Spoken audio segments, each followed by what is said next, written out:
First, we're going to be looking at Peng, who is currently working in Los Angeles, California. She received her BFA from RISD and recently completed a residency at the Woodstock Center for Photography. Her notable series, Primal Planet, is an investigation into Hunan in China, especially Shenzhen outside of Hong Kong. In fact, Peng says, it's a lot more about Shenzhen than Hunan, since the city grew so fast and was literally built from nothing in the last 30 years. My work is influenced by the massive urbanization and changing social landscape of modern China. The population in Shenzhen grew from 300,000 to 50 million throughout the time of 30 years as I was growing up, making it the fastest growing city of all time. Her images evoke dislocation, melancholy, memory, and delicateness.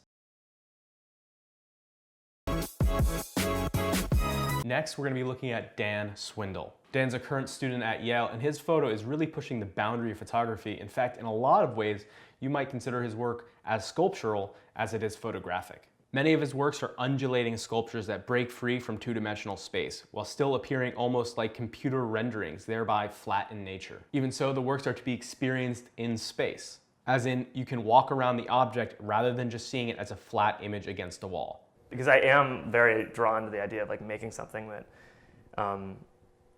that's more like an installation where like you experience it in space and you have this kind of like relationship to what's going on around you.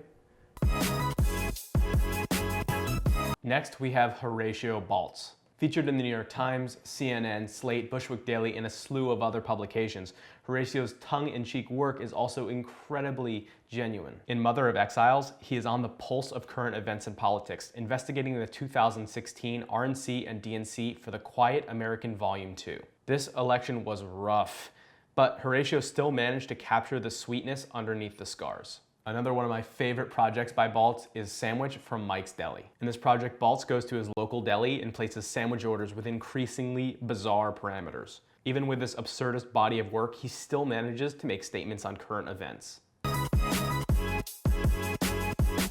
While we're in the topic of the political, we're going to be looking at Veronica Melendez, who was born in the heart of it in Washington, D.C. Her body of work, Federal City, explores just that. To me, this work speaks about emptiness and isolation, harsh and constraining artificial environments, and the artificial promise of prosperity that comes with them. The people in her images are always obscured, as if engulfed within the established concrete systems, the same systems that they help create. Chain link fences are literally wrapped in images of multicultural exchanges. This is in sharp contrast to the actual political system that's built up around us. Kimberly Witham is our next artist, and she is a change of pace. What she's doing is reigniting art history with her project on ripeness and rot. From her home in New Jersey, Kimberly collects roadkill from her local streets and plant life from her own garden to create Dutch still life inspired photographs. As such, she is only able to work with the materials that she can procure day to day. And just like Dutch still life paintings, her images explore the nature of time, fragility, beauty, and death. Now this artist is bursting from the 90s with his neon-inspired sculptural installation photographs as a reaction to the oversaturation of images in today's culture, and it's nearly impossible to tell where his images begin and where reality fits in. In a lot of ways, his work is similar to Swindle. It's sculptural by nature. All right, guys, that is it for this episode. I hope that you found it interesting.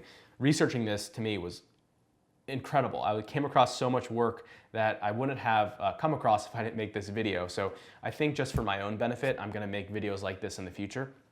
But if there are any artists or photographers that you guys find that you think that I should check out or you think that the world should see, be sure to let me know in the comments below, so when I make a future episode, I can go and revisit and see what you guys think. With that said, be sure to subscribe to The Analog Process. We'll be putting out a video a week on all kinds of different photography and art related subjects, and you're not gonna wanna miss out.